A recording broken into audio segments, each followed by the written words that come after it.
कल्पना कीजिए कि आपके सामने एक ऐसा व्यक्ति आकर खड़ा हो जो न केवल आपके भविष्य के हर पल को बता सके, बल्कि आपके अतीत के छुपे हुए सबसे गहरे राजों को भी उजागर कर दे और वर्तमान में आपके हर विचार को पढ़ ले।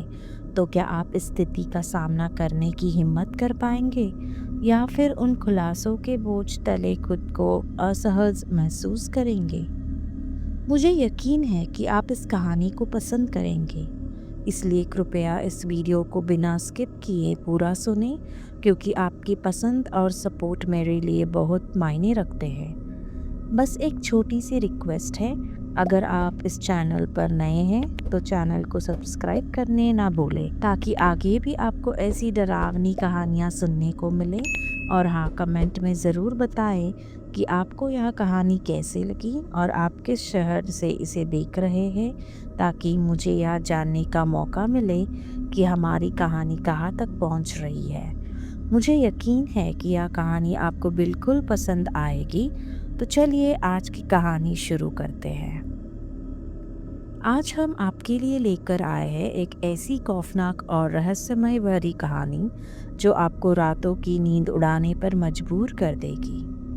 आज की कहानी एक कर्ण पिशाचिनी की है, जिसमें कर्ण पिशाचिनी अपनी फुसफुसाहटों से न केवल आपके मन को झकझोर देती है, बल्कि आपकी आत्मा को भी अपनी गिरफ्त में ले लेती है।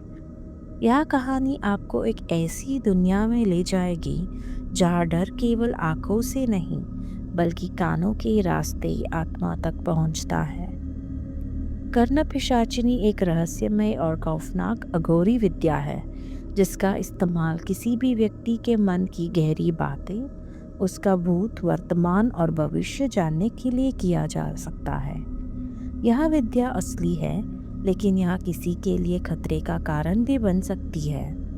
दुर्भाग्य से इस अघोरी विद्या को साध कर कई लोग खुद को बड़ा साधु संत साबित करने की कोशिश करते हैं, या दिखाने की कोशिश करते हैं कि उन्हें त्रिकाल ज्ञान की प्राप्ति हो चुकी है।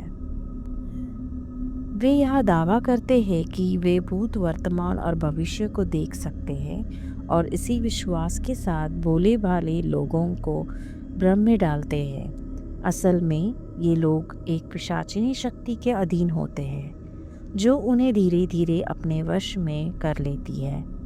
यह पिशाचिनी एक प्रकार की आत्मा होती है जो इन व्यक्तियों के भीतर प्रवेश कर जाती है और उनके मानसिक नियंत्रण को अपने हाथ में ले लेती है। लेकिन दिलचस्प बात यह है कि पिशाचिनी कभी भी सामने नहीं आती। वह हमेशा अदृश्य रहती है, और साधक का मन चाहे या ना चाहे उसे पिशाचिनी के साथ संभोग कर अपनी काम वासना पूरी करनी पड़ती है। अगर किसी दिन आप चूक गए तो आपका खेल वही खत्म हो जाता है। शुरुआत में साधक को मिलने वाली मान सम्मान और प्रतिष्ठा की वजह से यह सब अलौकिक और आकर्षक लगता है, और वह इसे एक शक्ति के रूप में देखता है। लेकिन धीरे धीरे पिशाचिनी उसकी ज़िंदगी में एक सिरदर्द बन जाती है। उसकी लगातार बातें और मांगे साधक के दिमाग पर हावी हो जाती है, और वह अपनी इच्छाओं और कर्तव्यों में उलझकर मानसिक रूप से टूटने लगता है। वह निराशाजनक स्थिति में फंस जाता है, जहाँ उसे मुक्ति का कोई रास्ता नहीं दिखता। इस हालात में साधक मौत का इंतज़ार करने लगता है, क्योंकि उसे लगता है कि इस खतरनाक चक्र से बाहर निकलने का और कोई उपाय नहीं बचा। यह कहानी मोहन के रमेश मामा के साथ घटी थी। रमेश बैंगलोर कर्नाटक में रहता था, जो कर्नाटक रेलवे में टिकट कलेक्टर ऑफिसर के पद पर काम करते थे। वह रेलवे की नौकरी को लेकर काफ़ी मेहनती और जिम्मेदार थे, लेकिन उनके आर्थिक हालात और कर्जों ने उन्हें बेहद परेशान कर रखा था। वह जुए और शराब की लत के शिकार हो गए थे। उनकी यह आदत न केवल उनकी ज़िंदगी बल्कि उनके परिवार के लिए भी मुसीबत बन गई थी। आर्थिक स्थिति दिन ब दिन खराब होती जा रही थी। उनकी हर महीने की तनख्वाह का बड़ा हिस्सा कर्ज के ब्याज में चला जाता था, और बचा हुआ पैसा घर के खर्चों और बच्चों की पढ़ाई के लिए भी पूरा नहीं पड़ता था। चिड़चिड़े स्वभाव और जुए की लत ने उनके परिवार के रिश्तों को बुरी तरह प्रभावित किया। उनकी पत्नी ने कई बार उन्हें समझने और सही रास्ते पर लाने की कोशिश की, लेकिन रमेश अपनी आदतों को छोड़ने के लिए तैयार नहीं थे। आखिरकार उसकी पत्नी ने अपने बच्चों को लेकर अपने मायके चली गई। लगातार आ रहे कष्ट और दुखों के कारण वह हर पल मायूसी के साये में भी जा रहे थे। कई बार उन्होंने अपनी ज़िंदगी खत्म करने के बारे में सोचा, लेकिन उन्हें कहीं ना कहीं यह विश्वास था कि वह जल्दी ही जुए में बड़ी रकम जीतने वाले हैं। हालांकि यह विश्वास था या सिर्फ लालच, या वह खुद भी समझ नहीं पा रहे थे। फिर भी उन्हें लगता था कि बहुत जल्द उनकी ज़िंदगी पूरी तरह से बदलने वाली है। एक रात हर बार की तरह वह अपनी रात की ड्यूटी पर थे। बैंगलोर जंक्शन से उन्होंने टीसी की ड्यूटी शुरू की। जब ट्रेन हर स्टेशन पर रुक रही थी, वह धीरे धीरे हर कंपार्टमेंट में जाकर यह निश्चित कर रहे थे कि कोई पैसेंजर बिना टिकट के तो नहीं यात्रा कर रहा है। जब ट्रेन तुमकुर स्टेशन पर रुकी तो वह ऐसी डिब्बे में उतरकर जनरल कंपार्टमेंट की ओर बढ़े। उस रात ट्रेन के इस कंपार्टमेंट में रोज के मुकाबले सवारियां कम थी। वह धीरे धीरे कुछ पैसेंजर्स के टिकट चेक करते हुए अपनी नज़र डिब्बे की आखिरी सीटों पर दौड़ाते हैं। ट्रेन की सभी कोनों की सीटें खाली थीं और लाइट्स की खराबी के कारण आज उस जगह अंधेरा था। उन्हें लगा कि शायद आज इस सेक्शन में सिर्फ इतने ही लोग हैं, और वह बिना किसी चिंता के मुड़कर अगले कंपार्टमेंट की ओर बढ़ने लगे। लेकिन जैसे ही वह मुड़े, अचानक एक हल्की सी आवाज़ आई जो उनके कानों में पड़ी और उनके कदम थोड़े धीमे हो गए। उन्हें महसूस हुआ कि उस अंधेरे कोने की आखिरी सीट पर बैठे कोई उन्हें गहरी निगाहों से देख रहा है। कौन है वह? यहाँ इतनी सीटें खाली है, वहाँ अंधेरे में क्यों बैठे हो? लेकिन उस अंधेरे कोने से कोई जवाब नहीं आता। सन्नाटा फैल गया और उसे महसूस हुआ कि कुछ तो गड़बड़ है। वह अपने टॉर्च से उस अंधेरे कोने में रोशनी डालता है और उसके टॉर्च की रोशनी में वह एक अघोरी बाबा बैठे हुए दिखते हैं, जिनकी आंखों में एक अजीब सी चमक थी। अपना टिकट दिखाइए बाबा जी, मैं आप ही से बात कर रहा हूँ। टिकट कहाँ है आपका? लिया भी है या बिना टिकट के ऐसे ही यात्रा कर रहे हैं? रमेश गुस्से में बोला, लेकिन बाबा की प्रतिक्रिया में कोई बदलाव नहीं आया। वह बस उसे कुछ देर तक अजीब नज़रों से घूरते रहे। अघोरी ने अपना सिर ऊपर उठाया और हल्की मुस्कान के साथ कहा, कभी कभी यात्रा करने के लिए टिकट की ज़रूरत नहीं होती है प्रकाश बाबू। यह बात सुनकर वह थोड़ी देर तक हैरान कर अघोरी की ओर देखते रहे, क्योंकि जो नाम अघोरी ने लिया था वह उनका बचपन का नाम था और यह सब उन्हें रमेश के नाम से जानते थे। रमेश घबराहट में अघोरी से पूछने लगा, तुम मुझे कैसे जानते हो? तुम्हें मेरी असली नाम कैसे पता? रमेश की आवाज़ में अब हैरानी और घबराहट दोनों झलक रही थी। अघोरी बाबा ने अपने डरावनी आवाज़ में कहा, पता तो मुझे बहुत कुछ है जो तुम नहीं जानते। लोगों के नाम पहचान सब हवा की तरह उड़ जाती है पर रह जाती है। प्रकाश को अघोरी की बातों में एक भयानक सच छिपा हुआ महसूस हुआ, जिससे वह कुछ गहरा और खतरनाक जानता हो। प्रकाश को अघोरी की बातों में एक भयानक सच छिपा हुआ महसूस हुआ, जिससे वह कुछ गहरा और खतरनाक जानता हो। रमेश ने आगे बढ़कर फिर से टिकट की मांग की, लेकिन अब उसकी आवाज़ में पहले से ज़्यादा घबराहट थी, जैसे वह खुद भी नहीं जानता था कि किस चीज़ से डर रहा है। यह क्या बकवास कर रहे हो? अपना टिकट दिखाओ या जुर्माना भरो, रमेश ने गुस्से में आकर तेज आवाज़ में कहा। अघोरी ने बोला, टिकट तो उन लोगों के लिए होता है जो जिंदा होते हैं। मैं तो जिंदा होते हुए भी एक लाश हूँ। एक चलता फिरता लाश।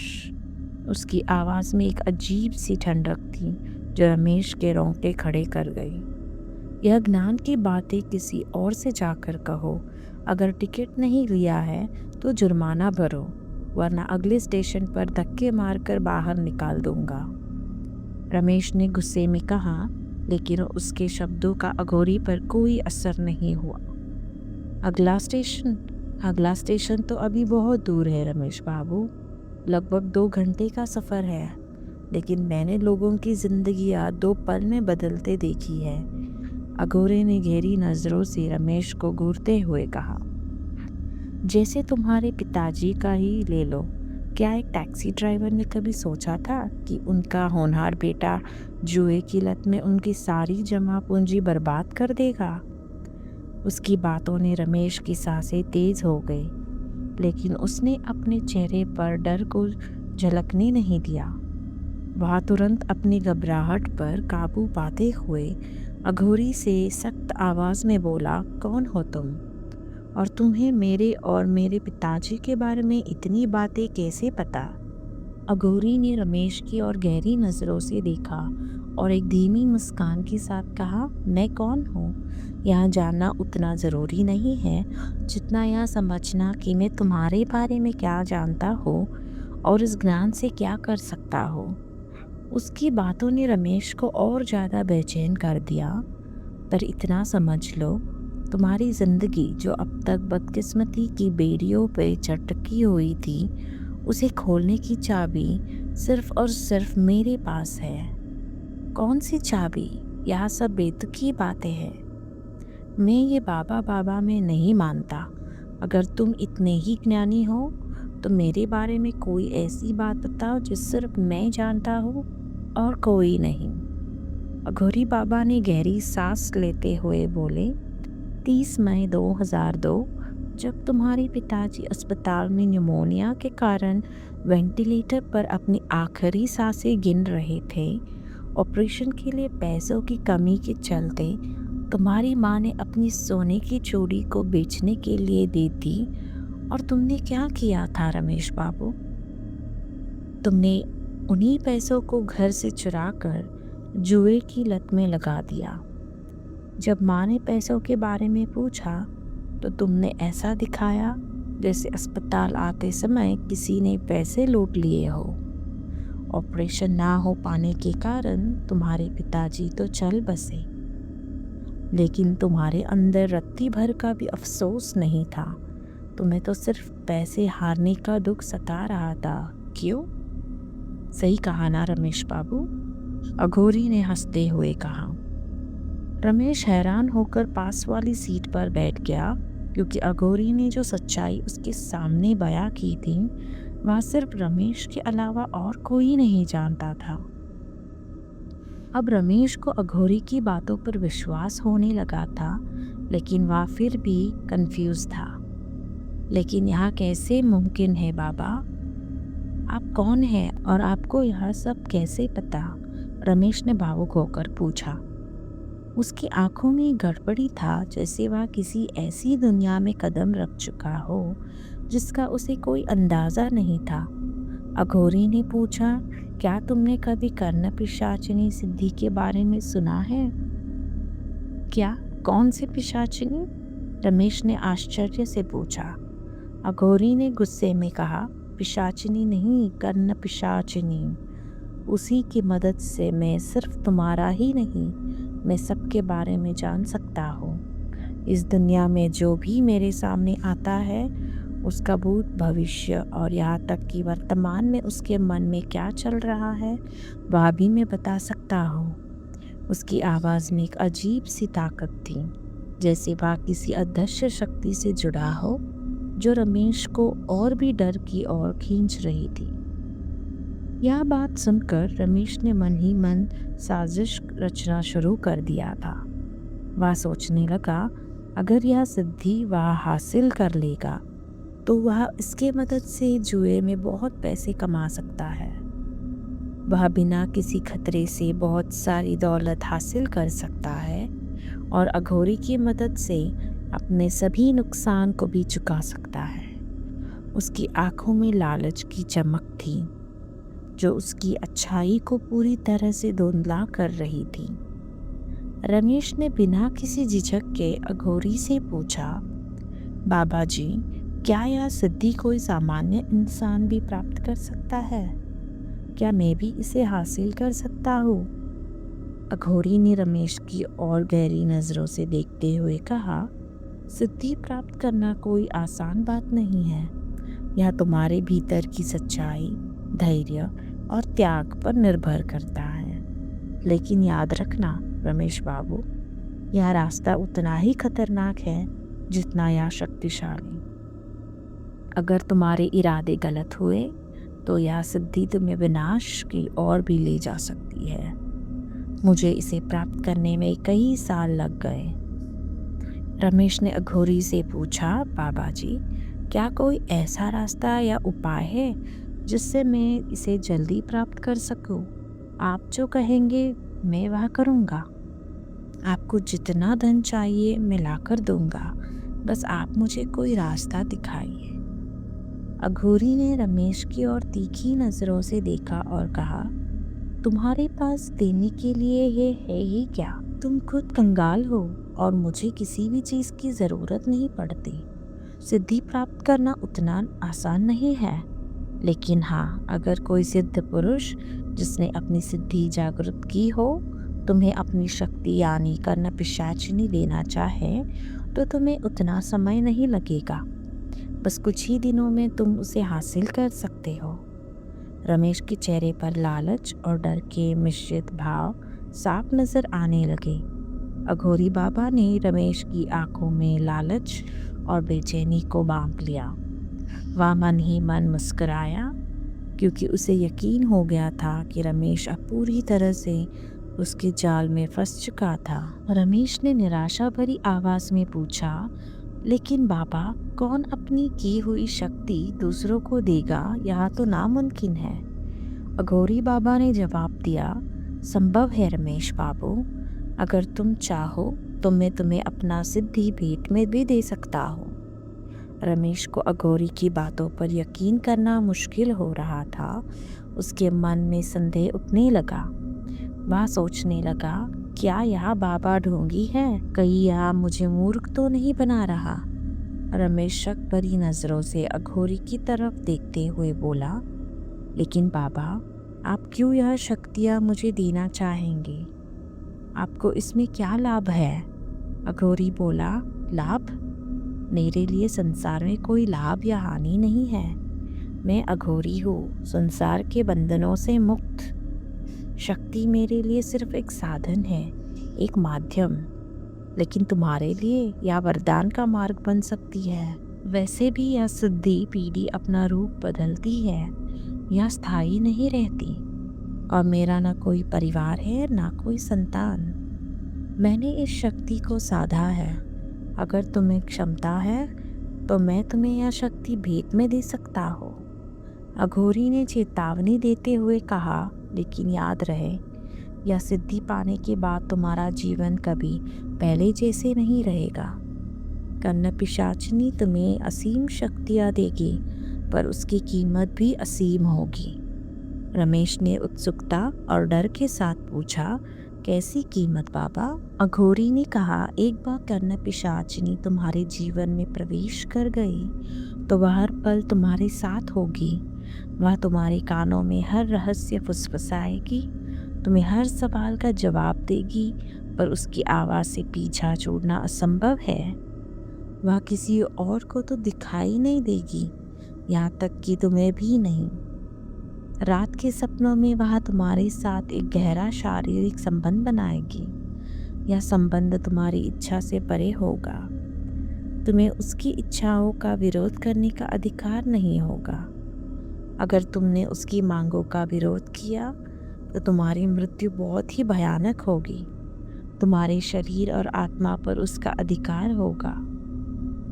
रमेश के मन में अघोरी की बातों ने एक गहरी उथल पुथल पैदा कर दी थी। वह अपने भीतर के लालच और डर के बीच झूल रहा था। एक तरफ उसे अघोरी की दी हुई शक्ति का लालच था, जो उसे असीमित सामर्थ्य और रहस्यमय ज्ञान का वादा कर रही थी।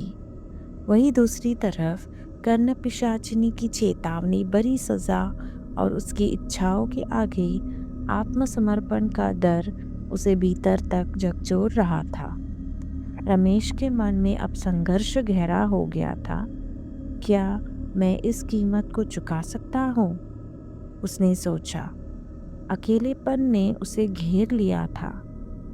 उधारी का बोझ और उसके कर्जों ने उसे एक ऐसे मोड़ पर ला खड़ा किया था जहाँ वह कोई भी रास्ता अपनाने को मजबूर महसूस कर रहा था। रमेश के मन में अब एक गहरी उलझन थी। वह अपनी समस्याओं से छुटकारा पाने के लिए किसी चमत्कारी समाधान की तलाश में था, लेकिन जैसे ही उसने एक कदम और बढ़ाने की सोचा, अघोरी की चेतावनी उसकी चेतना में गूंजने लगी। तुम उसकी इच्छाओं का विरोध नहीं कर सकते, वरना तुम्हारी मृत्यु बहुत भयानक होगी। यह शब्द जैसे उसके दिल में चुभ रहे थे। अघोरी ने रमेश से पूछा, क्या सोच रहे हो रमेश बाबू? मैं तुम्ही से बात कर रहा हूँ। कहाँ खोए हुए हो? जल्दी अपना निर्णय बताओ। अगला स्टेशन दूर नहीं है। रमेश ने अपना चिंतन तोड़ते हुए कहा, मैं सिद्धि प्राप्त करने के लिए तैयार हूँ। अघोरी ने कहा, अब यह हुई ना बात। ठीक है, लेकिन अब बात से मुकर मत जाना। बस मेरे बुलावे का इंतज़ार करना।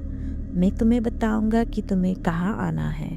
अब मैं चलता हूँ, मेरा स्टेशन आ गया। यह कहकर अघोरी ने अपना झोला उठाया और ट्रेन के दरवाजे की तरफ चलने लगा। अरे बाबा जी, पर मुझे कहाँ आना है? पता तो बताते जाइए, रमेश ने पीछे से पुकारा। अघोरी ने एक क्षण रुककर बिना मुंह मोड़े कहा, मेरे बुलावे का इंतज़ार करो। इतना कहकर अघोरी बाबा ट्रेन से नीचे उतर गया। रमेश ने उस अघोरी को जाते हुए देखा और उसके मन में तरह तरह के सवाल उठने लगे। जब रमेश प्लेटफॉर्म पर उसे ढूंढने के लिए गया तो वह अघोरी वहाँ से गायब हो चुका था। रमेश की नज़रों चारों ओर दौड़ रही थी, लेकिन अघोरी का कोई भी पता नहीं था। दिन ऐसे ही बीतते गए, लेकिन उस अघोरी का कोई अता पता नहीं था। हर दिन जब ट्रेन बैंगलोर स्टेशन से गुजरती तो रमेश प्लेटफॉर्म पर अपनी निगाहों पर तरह दौड़ता, जैसे कोई उम्मीद हो कि अघोरी फिर से कहीं दिखाई दे। वह सोचता कि शायद वह एक बार फिर उसे मिल जाएगा। शायद वह उसकी मदद से वह शक्ति प्राप्त कर सकेगा जो उसने इतने लंबे समय से चाही थी, लेकिन हर बार उसकी तलाश नाकाम रहती। अघोरी का कोई नामो निशान नहीं मिलता। रमेश के मन में बेचैनी बढ़ती जा रही थी। वह खुद से सवाल करने लगा, क्या उस रात का वादा सच था या फिर यह सिर्फ एक छलावा था? क्या अघोरी ने सच में उसे अपनी शक्ति देने का वादा किया था या यह सिर्फ एक मनोवैज्ञानिक खेल था? वह सोचता, क्या वह सच में किसी पिशाचिनी से जुड़ने जा रहा है, जैसे कि अघोरी ने कहा था? रमेश का धैर्य निराशा से टूटता जा रहा था। वह हर रात इस उम्मीद में सोता कि अगली सुबह उसे कोई संदेश या कोई संकेत जो उसे उस अघोरी तक पहुंचने का रास्ता दिखाए। लेकिन एक हफ्ता बीत चुका था और अब तक उस अघोरी का कोई नामो निशान नहीं था। रमेश ने उस अघोरी की बातों को मात्र दिखावा मानकर नज़रअंदाज करना शुरू कर दिया और अपनी हर रोज़ की ज़िंदगी में वापस लौटने लगा। लेकिन एक रात रमेश स्टेशन से अपनी नाइट ड्यूटी जल्दी ख़त्म करके घर लौटा। आधी रात का समय था और वह बेहद थका हुआ था। अपनी टीसी की यूनिफॉर्म बदलकर रमेश अपने कमरे की बालकनी में खड़ा होकर सिगरेट पीने लगा। ठंडी हवा के बीच वह खुद देर शांत खड़ा रहा। सिगरेट खत्म होते ही तेज नींद की वजह से वह अपने बेडरूम में जाकर सोने के लिए लेट गया। कुछ समय बाद लगभग रात के 3:30 बजे रमेश गहरी नींद में था जब बेड के बगल वाली टेबल पर रखा लैंडलाइन अचानक बज उठा और उसकी तेज आवाज़ ने रमेश की नींद तोड़ दी। उसने नींद में अपनी आंखें मलते हुए घड़ी की ओर नज़र डाली और मन ही मन सोचने लगा, इतनी रात को आखिर कौन फ़ोन कर रहा है। कॉल उठाते ही रमेश ने धीमी और थकी हुई आवाज़ में कहा, हेलो, कौन बोल रहा है। लैंडलाइन के दूसरी तरफ से गहरी और रहस्यमय आवाज़ आई, रमेश बाबू, इतनी जल्दी मुझे भूल गए।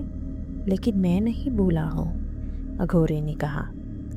3 दिन बाद अमावस्या है, तुम्हें रात के ठीक 3 बजे बैंगलोर के पुराने कलपल्ली कब्रिस्तान में आना है, भूलना मत।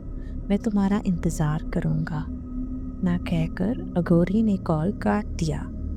अघोरी का संकेत मिलने के बाद रमेश की खुशी का ठिकाना नहीं रहा। उसकी आंखों में एक अलग ही चमक आ गई थी, जैसे उसे किसी बड़े रहस्य का हिस्सा बनने का मौका मिल गया हो। अब बस उसे इंतज़ार था अमावस्या की रात का, जब वह बैंगलोर के पुराने कलपल्ली कब्रिस्तान में जाकर उस अघोरी से मिलने के लिए तैयार था। रमेश वही बेड पर लेटे लेटे सोचने लगा कि अब कर्ण पिशाचिनी की मदद से क्या क्या हासिल किया जा सकता है, धन, दौलत और ताकत। उसे यह कल्पना भी रोमांचक लग रही थी कि अब उसकी हर इच्छा पूरी हो सकती है, और यह सोचकर वह मन ही मन बहुत खुश हो रहा था। 3 दिन बाद आखिरकार वह अमावस्या की रात आ गई थी। रमेश अपनी कार से बैंगलोर के पुराने कलपल्ली कब्रिस्तान पहुंचा। उसने गाड़ी कब्रिस्तान के गेट से थोड़ी दूर खड़ी की और फिर पैदल की अंदर बढ़ने लगा। समय हो रहा था रात के 3:15 और पूरा कब्रिस्तान सुनसान था। चारों ओर सन्नाटा था। किसी प्रकार की कोई हलचल नहीं थी। वहाँ न कोई गार्ड था, न ही केयरटेकर, और अजीब सी खामोशी छाई हुई थी। कब्रिस्तान का वातावरण बेहद डरावना लग रहा था और अमावस्या के कारण चारों तरफ घना अंधेरा छाया हुआ था। आसपास की कोई भी चीज़ साफ दिखाई नहीं दे रही थी। सिर्फ चुप और ठंडा हवा के झोंकों का एहसास हो रहा था। थोड़ी देर बाद अचानक रमेश को सुनाई दिया कि कोई धीमे धीमे कुछ गुनगुना रहा है। वह आवाज़ बहुत हल्की और रहस्यमय थी, जैसे किसी ने मंत्र पढ़ने की कोशिश की हो। रमेश चौंक कर इधर उधर देखने लगा, लेकिन अंधेरे में कुछ भी स्पष्ट नज़र नहीं आ रहा था। अब उसे पक्का हो गया था कि अघोरी यही कहीं मौजूद है। वह धीरे धीरे उस आ रही मंत्रों की आवाज़ की दिशा में बढ़ने लगा, जैसे उसकी हर कदम से रहस्य और खौफ और भी गहरा होता जा रहा हो। इसी तरह अंधेरे में चलते हुए रमेश ने दूर एक हल्की सी रोशनी की छटा दिखी। वह किसी लाल धधकती बत्ती की तरह दिख रही थी, जो अंधेरे में जल रही थी। जैसे जैसे उस दिशा में बढ़ता गया, रोशनी और तेज होती गई और रमेश को महसूस होने लगा कि वह अब सही रास्ते पर है। वह किसी ने शायद आग जलाई है, हो ना हो अघोरी शायद वही है, रमेश ने मन ही मन कहा और अपने कदम बढ़ाते हुए उस दिशा में बढ़ता चला गया। रमेश उस अघोरी को ढूंढते ढूंढते कब्रिस्तान के काफ़ी अंदर तक चला गया था। जैसे ही उसने कदम बढ़ाए, उसकी आंखों के सामने एक बड़ा पेड़ आया, जिसके नीचे गहरे अंधेरे में वह अघोरी पद्मासन में बैठा हुआ था। उसके ठीक सामने एक जलता हुआ यज्ञ कुंड था, और अब रमेश को समझ में आ गया कि शायद यही आग भी जिसे उसने दूर से देखा था। वह उसने देखा कि अघोरी के बाएं तरफ ज़मीन पर कोई लेटा हुआ था। जब उसने गौर से देखने की कोशिश की तो उसे समझ में आया कि वह एक कम उम्र की लड़की का संपूर्ण नग्न शव था। शव के पास एक काला रंग का कपड़ा बिछा हुआ था और उसके आसपास एक अजीब सी खामोशी थी। रमेश का मन घबराने लगा, क्योंकि वह समझ नहीं पा रहा था कि इस खौफनाक अदृश्य का क्या मतलब हो सकता है। एक दृश्य देखकर रमेश के होश उड़ गए थे। उसकी आंखों के सामने यह खौफनाक और रहस्यमय दृश्य था और वह मन ही मन सोचने लगा, क्या उसे सच में यह सिद्धि हासिल करने की ज़रूरत है? लेकिन फिर उसने महसूस किया, लालच कभी किसी का भला नहीं करता। उसे अचानक यह एहसास हुआ कि जो कुछ वह करने जा रहा था वह एक खतरनाक रास्ता था और उसे शायद अपनी इच्छाओं पर नियंत्रण रखना चाहिए। वह अपने डर को काबू करते हुए धीरे धीरे आगे बढ़ा और गहरे अभिमान के साथ बोला, बाबा जी, मैं आ गया ठीक आपके बताए हुए समय पर। अघोरी ने बिना कुछ कहे अपने आंखें बंद किए बस एक इशारा किया कि वह बिछाए हुए काले कपड़े पर बैठ जाए। रमेश ने अघोरी का इशारा समझते हुए थोड़ी संकोच के साथ उस कपड़े पर बैठने का निर्णय लिया। बार बार रमेश की आंखें उस लड़की के नग्न शव पर जा रही थी। उस लड़की के बाल जमीन पर चारों तरफ फैले हुए थे और उसकी आंखों पर सुंदर सी पलकें बिछाई हुई थी, मानो कोई देवी सो रही है। यह दृश्य रमेश के लिए विचलित करने वाला था और उसकी सांसें तेज हो गई। वही अघोरी मंत्रों का पाठ कर रहा था और बीच बीच में वह किसी इंसान के खोपड़ी से आग में घी और बेलपत्र का अर्घ्य भी दे रहा था। यह सब देखकर रमेश को समझ में आ रहा था कि वह एक खौफनाक और अंधेरे राह पर कदम रख चुका है। इस सुनसान वातावरण में मंत्र पाठ और बेलपत्र के जलने की चिटपट आवाज़ ने रमेश को भयावह बना दिया था। जैसे जैसे समय बीत रहा था, मंत्रों का उच्चारण और भी प्रचंड और स्पष्टता होता जा रहा था, मानो हर शब्द के साथ हवा में एक अजीब सी ऊर्जा और खौफ फैल रहा है। बीच बीच में साधु कुछ घी लड़की के शव पर भी डाल रहा था और वह अजीब सी क्रिया करता जा रहा था। रमेश को आभास हो गया था कि कुछ बहुत बुरा होने वाला है। वह बस डरते हुए अघोरी के क्रियाकलापों को देखता रहा और तभी अघोरी ने अपनी आंखें खोलते हुए उसे घूरते हुए कहा, रमेश बाबू, अब मैं जो मंत्र बोलूँगा उसे बस मेरे साथ दोहराना। रमेश ने ने सिर हिलाया और उसने अघोरी के निर्देश का पालन करने का मन बनाया। ओम नमः कर्ण पिशाचिनी अमोघ सत्य वादिनी मम करण अवतार अवतर अतीता नागत वर्तमानी दर्श दर्श मम भविष्य कथ खत हरिमय कर्ण पिशाचिनी स्वाहा मंत्र बोलते हुए रमेश ने महसूस किया कि पूरा वातावरण और भी भारी हो गया है। हवा में घी की सुगंध खत्म होकर एक सड़ी हुई गंध की बदबू फैलने लगी थी। वह लड़की का शांत और सुंदर शव अब धीरे धीरे बदलने लगा था। उसकी त्वचा कुछ ही देर में काली और सिकुड़ी हुई नज़र आने लगी, जैसे उसकी आत्मा उससे निकल रही हो। उसकी आंखें जो पहले शांत और सुंदर दिखती थी, अब धीरे धीरे खुलने लगी और वे काली और बेजान हो गई। उन आँखों से गाढ़ा और काला रंग का तरल बहने लगा, जो एक खौफनाक दृश्य को और भी विकृत बना रहा था।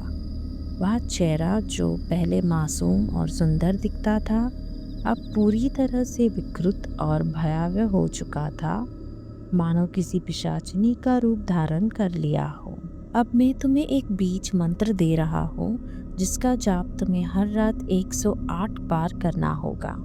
इसके साथ ही कुछ नियम में जिनका पालन करना अनिवार्य है और गलती की कोई गुंजाइश नहीं है। आज के बाद अनजाने में भी किसी भगवान या देवी देवता का नाम अपनी ज़ुबान पर मत लेना। अगर तुम्हारे घर में किसी भगवान की तस्वीर या मूर्ति है तो उसे तुरंत निकाल कर बाहर फेंक दो और अपने घर के मंदिर के दरवाजे पर ताला लगा दो।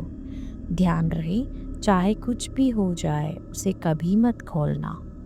अब तुम पूरी तरह से तामसिक शक्तियों के अधीन हो। घर में पूजा पाठ करना या दिया जलना पूरी तरह से निषेध है। तुम्हें कर्ण पिशाचिनी के प्रति वफादार रहना होगा। किसी भी स्त्री के साथ शारीरिक संबंध मत बनाना। याद रहे, तुमने सिद्धि हासिल जरूर की है, पर वह तुम्हारी गुलाम नहीं है। वह तुम्हारी हर इच्छा पूरी करेगी, लेकिन बदले में वह तुमसे कुछ ना कुछ ज़रूर लेगी। हर रात उसे खुश करने के लिए तुम्हें अपना शरीर उसके भोग के लिए अर्पण करना होगा। अगर तुमने उसे खुश करने में ज़रा भी सी चूक की तो वह सब कुछ छीन लेगी, सब कुछ। सच कहूँ तो अघोरी की बातें सुनकर रमेश घबरा गया था, लेकिन उसने अपने चेहरे पर कोई भाव झलकने नहीं दिया। अब तुम यहाँ से जा सकते हो, पर मेरे कहे हुए बातों को भूलना मत, वरना तुम बहुत बड़े संकट में फंसोगे जिसे तुम्हें कोई बाहर नहीं निकाल पाएगा। आप चिंता मत करिए बाबा जी, मैं ध्यान रखूँगा। और वैसे भी अभी जो मेरी परिस्थिति है उससे बुरा आखिर क्या हो सकता है? रमेश ने हंसते हुए कहा। वह तो समय ही बताएगा। विधि का विधान आखिर कौन बदल सकता है? अघोरी ने कटाक्ष भरे लहजे में कहा। मतलब आप कहना क्या चाहते हो? रमेश ने पूछते हुए अघोरी की ओर देखा। आने वाले समय में तुम खुद समझ जाओगे रमेश बाबू कि मैं कहना क्या चाहता हूँ, अघोरी ने रहस्यमय तरीके से कहा। उसकी आवाज़ में गहरी चेतावनी थी। रमेश ने अघोरी की चेतावनी को अनसुना कर बिना पीछे मुड़े वहाँ से चला गया। उसके मन में कुछ नकारात्मक होने का डर था, लेकिन उसने उसे नज़रअंदाज कर दिया। वह सोच रहा था कि अब उसे अपनी इच्छाओं को पूरा करने का मौका मिलेगा और अघोरी के दिए गए मंत्रों और शक्ति से वह सब कुछ हासिल कर सकता था जो उसने कभी चाहा था। घर पहुंचते ही रमेश सबसे पहले घर के मंदिर की ओर बढ़ा। अघोरी के कहे अनुसार उसने एक एक करके सभी देवी देवताओं की तस्वीरें और मूर्तियां नीचे उतारी। हर तस्वीर और मूर्ति को सावधानी से एक पुराने काले कपड़े में लपेटकर उसका एक पोटली बनाया और उसे घर के तहखाने के किसी कोने में रख दिया। फिर घर के मंदिर का दरवाज़ा बंद करके उसके दरवाजे पर ताला लगा दिया। रमेश धन और सिद्धि के लालच में इतना अंधा हो गया था कि उसे यह एहसास ही नहीं हो रहा था कि वह कितना बड़ा अनर्थ कर रहा था। वह उस उम्मीद में था कि अघोरी के दिए मार्ग पर चलते हुए वह अपनी सभी इच्छाओं को पूरा कर सकेगा, लेकिन वह भूल चुका था कि जिस शक्ति को वह साधने की कोशिश कर रहा था वह केवल खतरनाक ही नहीं था, बल्कि उसकी कीमत भी बेहद भारी हो सकती थी। हर रात अपनी ड्यूटी के बाद वह घर आता और बीज मंत्र जाप करता। यह उसकी दिनचर्या का एक महत्वपूर्ण हिस्सा बन चुका था, लेकिन कई दिन बीतने के बाद भी उसे कोई बदलाव नहीं महसूस हुआ। ना तो उसके जीवन में कोई खास उन्नति हुई थी और ना ही उसने अपनी ताकत में कोई ज़्यादा होना देखा था। वह अघोरी के कहे अनुसार हर रात मंत्र जाप करता रहा, लेकिन उसके मन में शंका और निराशा की भावना गहरी होती जा रही थी। संदेह अब रमेश के मन में घर करने लगा था। उसे यह एहसास होने लगा कि शायद अघोरी ने उसे बस धोखा दिया है, उसकी उम्मीदों और जज्बातों के साथ खेला गया है। वह सोचने लगा कि जो शक्तियाँ और सिद्धियाँ उसने हासिल करने की उम्मीद की थी, क्या वह सिर्फ एक झूठ था? क्या उसे केवल अपने डर और लालच के कारण भ्रमित किया गया था? लेकिन एक रात रमेश रोज की तरह अपनी ड्यूटी पर था और अपने नियमित प्रोटोकॉल के अनुसार सभी कंपार्टमेंट में चेकिंग कर रहा था। रमेश ने देखा कि महिला के चेहरे पर डर और हताशा के मिले जुले भाव थे, जैसे वह किसी गहरी परेशानी में हो, और लोग उसे शांत करने के बजाय उसके आसपास कुछ खोज रहे थे, जैसे किसी महत्वपूर्ण चीज़ की तलाश कर रहे हो। यह नज़ारा देखकर रमेश तुरंत उस भीड़ के पास पहुंचा और वह खड़े लोगों से पूछा, क्या हुआ? आप सब यहाँ इस सीट के पास क्यों इकट्ठे हैं? उस महिला ने अपनी आंखों से आंसू पोंछते हुए दुख भरी आवाज में कहा, मेरी सोने की चूड़ी चोरी हो गई है। किसी ने मेरे पर्स से उसे चुरा लिया। अभी मैंने देखा कि वह नहीं है और मुझे पता भी नहीं चला। जब सभी लोग चोरी हुई चूड़ी को ढूंढने में लगे हुए थे, रमेश ने ध्यान से देखा कि महिला के हाथों में किसी प्रकार की घबराहट थी और उसकी आंखों में असमंजस और चिंता का मिश्रण था। वह लगातार बगल में खड़े लोगों से पूछ रही थी, लेकिन उसकी बातों का कोई असर नहीं हो रहा था। लोग सीट्स के नीचे, बैगों के अंदर और यहाँ तक कि छत की ओर चारों ओर चूड़ी ढूंढने में व्यस्त थे, लेकिन कुछ हाथ नहीं आ रहा था। स्थिति में अजीब सी हलचल थी और रमेश को भी कुछ अजीब महसूस हो रहा था। रमेश वही खड़ा होकर गहरी सोच में खोया हुआ था कि आखिर वह चोरी कहाँ जा सकती है। वह अपनी नज़र पूरे कंपार्टमेंट में दौड़ा रहा था और हर संभावित जगह को ध्यान से देख रहा था।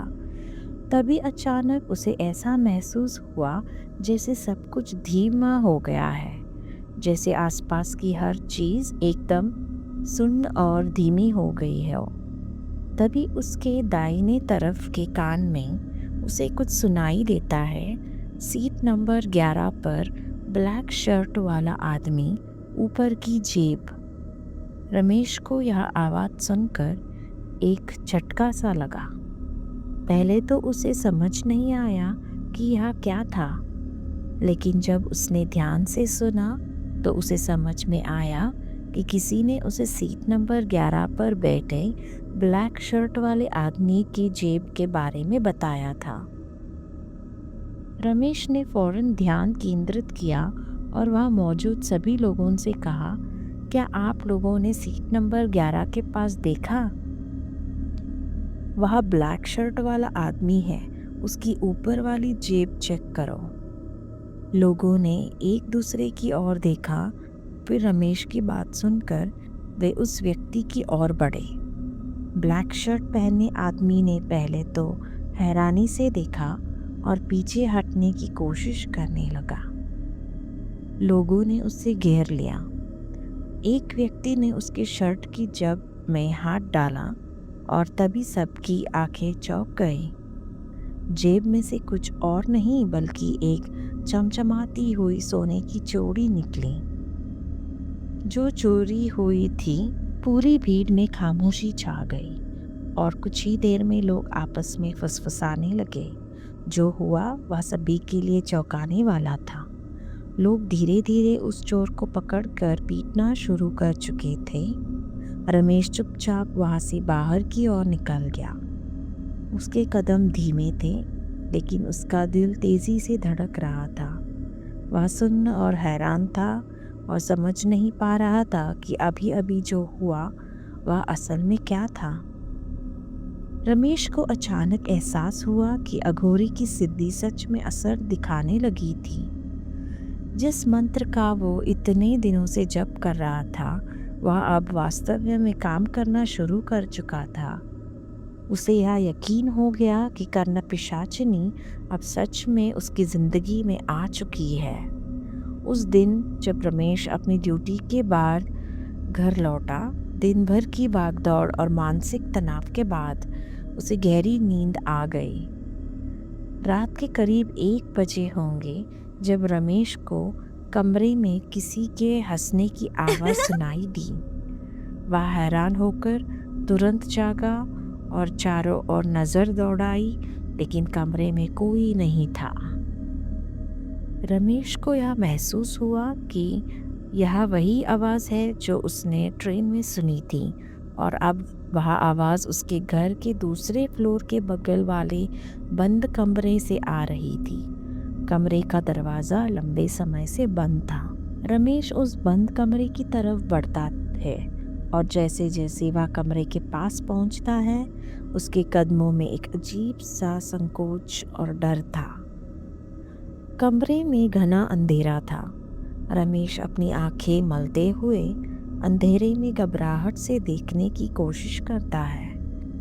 उसे थोड़ी देर तक कुछ साफ नजर नहीं आता, लेकिन फिर अचानक कोने में कोई खड़ा था।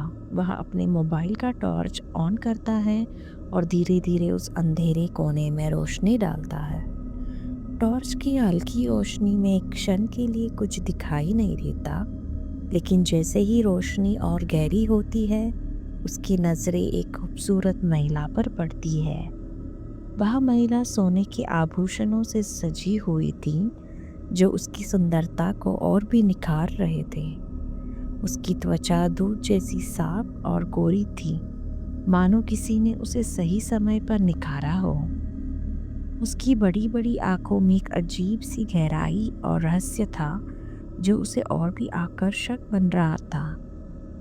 उसकी आंखें जैसे किसी गहरे सागर की तरह थी। उसके ओठ गहरे लाल थे, मानो किसी ने अभी अभी उन पर रंग चढ़ाया हो, और उनकी लालिमा में गहरी आकर्षण था। महिला की आवाज़ में एक अजीब सा आकर्षण था जो सीधे रमेश के दिल में घुसता जा रहा था। उसकी आंखों में एक रहस्यमय चमक थी। मैं तुम्हारी हूँ, महिला ने धीरे से कहा, और फिर उसने एक कदम और बढ़ाया। रमेश का मन और शरीर दोनों ही उसके आकर्षण में बंधे हुए थे और वह अपनी अंतरात्मा की आवाज़ को अनसुना कर उसके साथ बहकने लगा। उसने रमेश के साथ शारीरिक संबंध बनाने की कोशिश की। वह इतनी सुंदर और आकर्षक थी कि रमेश भी खुद को रोक नहीं पाया। अगली सुबह रमेश वह अघोरी की दी हुई चेतावनी को याद करते हुए खुद से सवाल करने लगा, क्या यह बस एक सपना था या कर्ण पिशाचिनी ने सच में उसके जीवन में प्रवेश किया था। रमेश की मानसिक स्थिति अब पूरी तरह से बदल चुकी थी।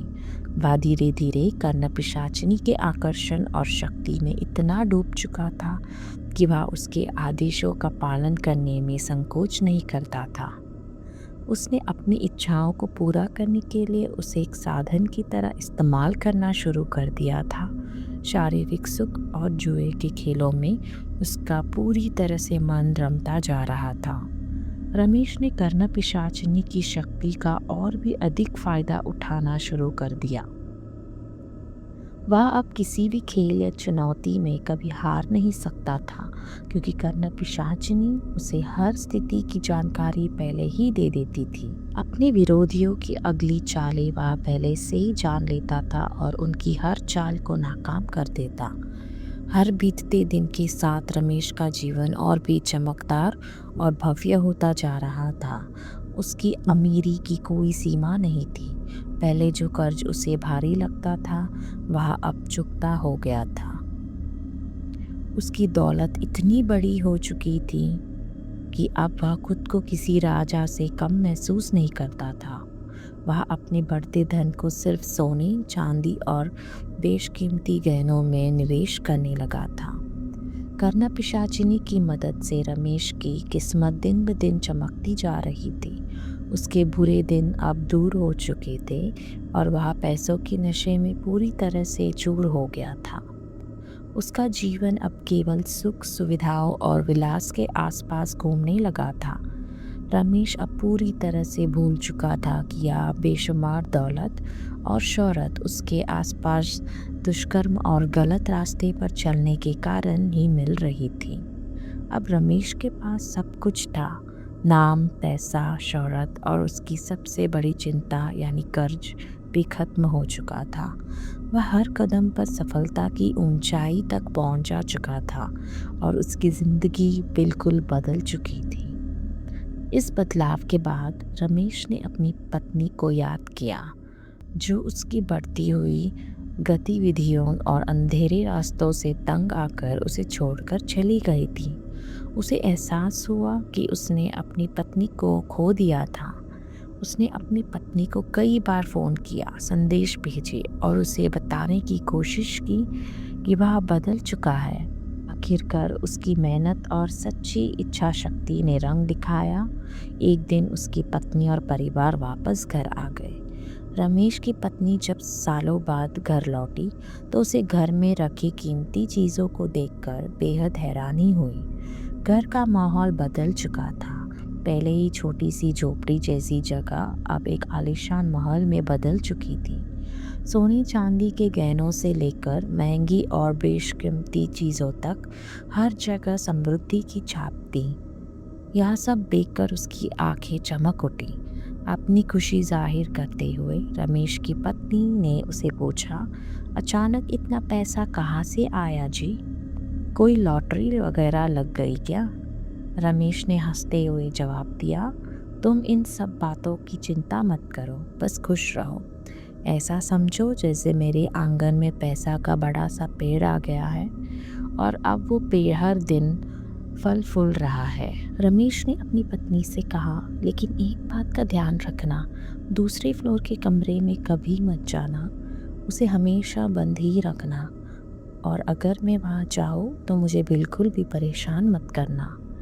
वह अपनी पत्नी को घर तो ले आया था, लेकिन हमेशा उसे एक निर्धारित दूरी बनाए रखता। वह न केवल शारीरिक रूप से बल्कि मानसिक रूप से भी उसे अलग हो चुका था। रात होते ही वह दूसरे फ्लोर के कमरे में चला जाता और यह उसकी दिनचर्या का हिस्सा बन चुका था। रमेश का व्यवहार अब और भी अजीब हो गया था, जैसे वह अपनी पत्नी से धीरे धीरे और पूरी तरह से दूर हो गया हो। रमेश की पत्नी अब अंदर ही अंदर घुट रही थी। उसे महसूस होने लगा था कि रमेश अब पहले जैसा नहीं रहा। पति के होते हुए भी उसके समय और प्रेम के लिए तरस रही थी। रमेश अब उसकी दुनिया से दूर हो चुका था और वह अकेलेपन में डूब रही थी। इसी तरह दिन बीतते गए, लेकिन एक रात वह रोज की तरह अपने जुए के अड्डे से घर लौटा। लेकिन आज वह शराब के नशे में चूर था और उसकी हालत बिल्कुल खराब थी। अपने लड़खड़ाते कदमों को संभालते हुए उसने घर का दरवाज़ा खोला और सीधे अपनी पत्नी के बेडरूम में चला गया। उसकी पत्नी ने जैसे ही उसे देखा, उसका चेहरा घबराहट और चिंता से भर गया। रमेश की आंखों में गहरी शराब की नशे की लहर थी और उसके कदमों में कोई स्थिरता नहीं थी। वह लगभग गिरते गिरते बिस्तर के पास पहुंच गया।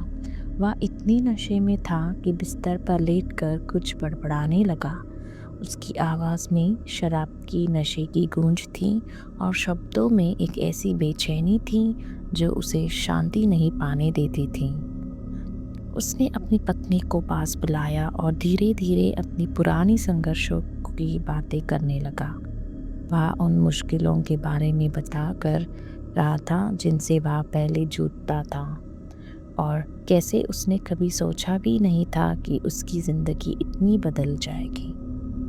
जब उसकी पत्नी उसके पास आई तो रमेश ने उसका हाथ थाम लिया और उसकी आंखों में देखते हुए कहा, कितना वक्त हो गया, हम ऐसे साथ समय नहीं बिताया। रमेश की पत्नी भी कुछ पलों के लिए पिघल गई और वह बेहद खुश थी। उसकी आंखों में एक हल्की सी नमी थी, जैसे वह अपने पति के पास लौटने के बाद आखिरकार कुछ सुकून महसूस कर रही हो। वह रमेश के पास जाकर उसके सीने पर अपना सिर रखकर उसकी बातें सुनने लगी, जैसे वह उसकी खोई हुई सुरक्षा और प्यार को फिर से पाने की कोशिश कर रही हो। अगली सुबह जब रमेश की आंखें खुली तो वह खुद को अपनी पत्नी के कमरे में देखकर हैरान रह गया। उसकी हालत बिल्कुल नशे सी थी और उसे कुछ भी याद नहीं आ रहा था कि पिछली रात क्या हुआ था। उसने देखा कि उसकी पत्नी बिस्तर पर सोई हुई थी और वह उसके पास था। यह दृश्य रमेश के लिए एक झटका था, क्योंकि उसे अब एहसास हुआ कि उसने अघोरी के पहले नियम को तोड़ दिया है। कल रात जो भी हुआ उसके बारे में सोचते हुए रमेश मन ही मन खुद को कोसने लगा। वह यह समझने की कोशिश कर रहा था कि उसने अघोरी के नियम को क्यों तोड़ा और क्या इसका असर इसकी ज़िंदगी पर होगा। इससे पहले कि वह खुद को संभाल पाता, अचानक उसे कुछ आवाज़ सुनाई दी। वह घंटी की आवाज़ सुनाई देने लगी। वह घंटी की आवाज़ सुनकर बेहद हैरान हो गया। जैसे ही वह आवाज़ फिर से गूंजने लगी, रमेश का दिल तेज़ी से धड़कने लगा। वह घबराया हुआ घर के हॉल की ओर दौड़ा, यह देखने के लिए कि आखिरकार घर में क्या हो रहा है। जैसे ही वह हॉल में पहुंचा, उसे झटका लगा। उसने देखा कि उसकी पत्नी घर के मंदिर में पूजा कर रही थी। यह तुमने क्या कर दिया? तुमने मंदिर का दरवाज़ा क्यों खोला? तुमने सब खत्म कर दिया, सब बर्बाद हो गया। रमेश की आवाज़ में गुस्सा और डर दोनों झलक रहे थे। उसकी आंखों में घबराहट थी, जैसे उसे समझ में नहीं आ रहा हो कि अब क्या होगा। इन सब से अनजान रमेश की पत्नी ने हंसते हुए कहा, अरे आपको क्या हो गया? इतना क्यों गुस्सा कर रहे हो? मैं तो सिर्फ पूजा कर रही हूँ। आपकी तबीयत तो ठीक है ना? अघोरी द्वारा बताए गए दोनों नियमों को रमेश ने तोड़ दिया था और इस कारण उसके भीतर का भय उसे एक भयानक संकट में डाल चुका था। रमेश का मन अब भय से भर हो चुका था, क्योंकि वह जानता था कि जो शक्ति कर्ण पिशाचिनी और अघोरी के मंत्रों से प्राप्त हो रही थी, वह उसे अब बहुत भारी पड़ने वाली थी। रमेश ने खुद को दूसरे फ्लोर के कमरे में बंद कर लिया था। अब उसे वहाँ कैद हुए लगभग 1 हफ्ता हो चुका था। विकृत मानसिकता के चलते रमेश भोजन करने के लिए भी बाहर नहीं आता था। वह पूरे दिन अपने अंधेरे कमरे में बंद रहता। उसकी पत्नी बार बार उसे खाना देने आती, लेकिन रमेश का गुस्सा हर बार उसे पीछे हटा देता। वह चिल्लाकर कहता, दूर रहो मुझसे, तुम नहीं समझोगी कि मैं क्या सह रहा हूँ। आंखों में खौफ और आतंक साफ झलक रहे थे, मानो वह किसी शैतान के शिकंजे में फंस गया हो। रमेश की पत्नी हर रात उसके कमरे से आ रही चीखने चिल्लाने की आवाज़ें सुनकर पूरी तरह से टूट चुकी थी। कई दिनों तक यह सिलसिला चलता रहा और हर रात वह महसूस करती कि रमेश का मानसिक संतुलन पूरी तरह से टूट चुका है। वह आवाज़ें सुनकर ऐसा लगता जैसे रमेश किसी अदृश्य शक्ति से झगड़ा कर रहा हो, किसी से बहस कर रहा हो और कभी कभी वह खुद को छोड़ देने की भीख मांग रहा था। उसकी आवाज़ में दर्द साफ सुनाई दे रहा था।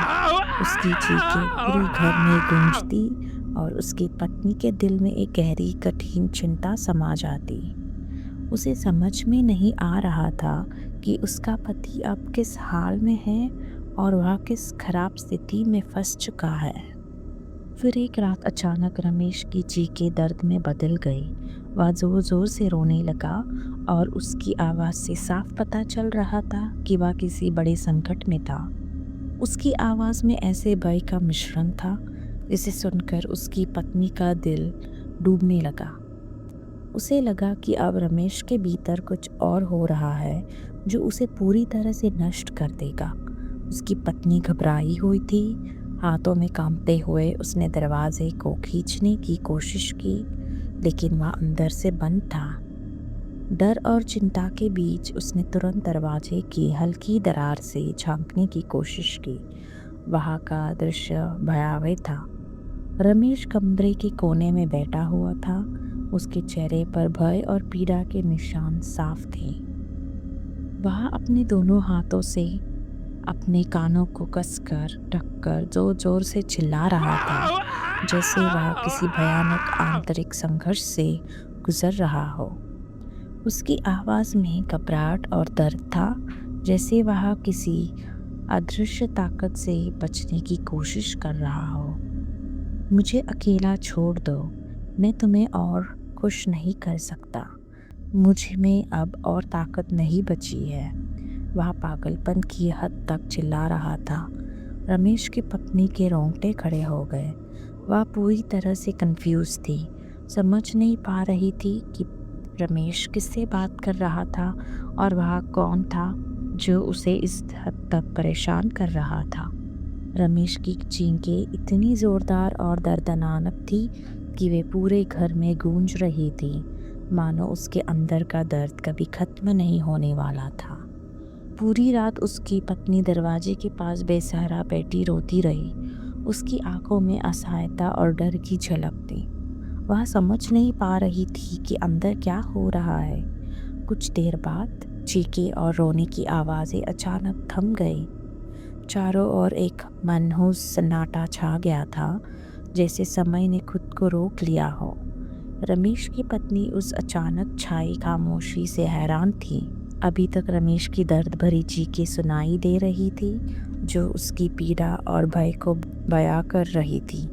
लेकिन अब जब चारों ओर सन्नाटा था, तो उसे यह खामोशी और भी डरावनी लग रही थी। उसे यहाँ असामान्य और डरावना लग रहा था। उसके मन में कई सवाल घूम रहे थे। उसे यकीन था कि अंदर कुछ ना कुछ बुरा हुआ है। घबराहट हुए उसने दरवाजे की दरार से अंदर झांकने की कोशिश की, लेकिन जैसे ही उसने दरवाजे को छुआ, इस बार दरवाज़ा अंदर से खुला हुआ था। कमरे से बेहद गंदी बदबू आ रही थी, जैसे वह कुछ सड़ रहा हो। उसकी पत्नी ने अपनी नाक को अपने साड़ी के पल्लू से ढकते हुए धीरे धीरे कमरे के अंदर दाखिल होने की कोशिश की। वह हल्का अंधेरा था, रोशनी बस इतनी थी कि चीज़ें धुंधली सी नज़र आ रही थी। यह दृश्य इतना भयावह था कि रमेश की पत्नी की चीखें गले की ओर रुक गई। उसकी आंखों के सामने वह खौफनाक दृश्य धुंधला होने के बजाय और भी स्पष्ट हो गया था। रमेश का नग्न शव, जिस पर कई गंभीर घाव थे, जैसे कोई हिंसक प्रेतात्मा या भूत प्रेत द्वारा मारा गया हो। खून के डब्बे और काले खून की धारें उसके कानों से निकलकर उसकी गर्दन और सीने पर फैल गई थीं। लेकिन सबसे भयावह और विचलित करने वाली बात यह थी कि उसके शरीर के निचले हिस्से मतलब लिंग को उसके शरीर से अलग किया गया था। शायद यही वजह थी कि रमेश पूरी रात दर्द से चिल्लाता रहा। यह पूरी घटना इस बात का प्रतीक है कि रमेश की पिशाचिनी के प्रति वफादारी में कमी ने उसे एक भयंकर और असहनीय परिणाम भुगतने पर मजबूर कर दिया। पिशाचिनी, जो एक प्रकार की शक्तिशाली और दुष्ट आत्मा होती है, उसके साथ उसका संबंध शुरू में तो लाभकारी और सुख संपत्ति से भरा हुआ था, लेकिन जैसे ही उसने उसकी सिद्धि को हासिल करने के बाद उससे वफादारी नहीं दिखाई, उसके लिए खतरनाक परिणाम शुरू हो गए। अगर कोई पिशाचिनी की सिद्धि प्राप्त करता है, तो यह समझ जाता है कि वह आत्मा और शरीर दोनों को उसके हाथों बेच चुका होता है। मृत्यु के बाद वह प्रेत योनि में फंसा रहता है। वह हमेशा पिशाचिनी का गुलाम बनकर रहता है, जिसे कभी भी मुक्ति नहीं मिल सकती। अघोरी, जो खुद एक बेहद शक्तिशाली और रहस्यमय साधक होता है, इस पूरे घटनाक्रम को बखूबी समझाता था। अघोरी के लिए रमेश को अपने जाल में फंसाना एक रणनीतिक कदम था, क्योंकि उसने जान लिया था कि रमेश जैसे व्यक्ति की आत्मा को खोकर वह अपनी खुद की मुक्ति पा सकता था। रमेश की कहानी हमें यह सिखाती है कि किसी भी कठिनाई से बचने के लिए हमें अपनी आत्मा और सच्चाई से समझौता नहीं करना चाहिए। हमें हमेशा अच्छे कर्म करने चाहिए और कड़ी मेहनत से अपने लक्ष्य की ओर बढ़ना चाहिए। किसी भी तरह की शॉर्टकट या गलत रास्ता अपनाने से हम अपनी शांति और आत्मा खो सकते हैं, जो जीवन का सबसे मूल्यवान हिस्सा है। जिज्ञासा और लापरवाही का परिणाम भारी पड़ता है।